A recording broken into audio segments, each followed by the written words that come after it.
shamba imani. Oya, afu baadaye mtu anawadhulumu wale. Oya, ni wanawake heshima. Umeona eh? Wanawake heshimuni sana watu. Yaani mtu hata kama akikupa chake kione kikubwa, angalia balaa. Mtu kakaa juu kama msimu wa umeme, kama vile antena ya Tigo. Cheki wanangu we, baadaye.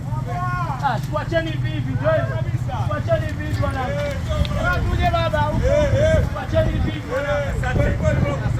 Pambana hii sawa, wala wengi sana. Gari umeiona hiyo.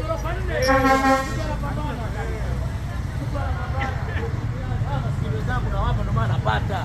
Wewe unakasiki hivi si uko na nani Mungu kakujalia. Yaani utakusema mabaya ndo unazidi kutuongoza pale mwingine wewe. Bana vipi? Huyu mwanangu sana. Nataka. Sikiliza, uje baadaye. Uje baadaye. Haya kumbe. Ndio mchango wa harusi. Ndio ushaoa. Binadamu wewe kushindana nao. Leo tumetoka Dubai unaokotesha sana Doto. Binadamu wewe kushindana nao. Hapa nikwambie binadamu huwezi kushindana nao. Tuendeleni.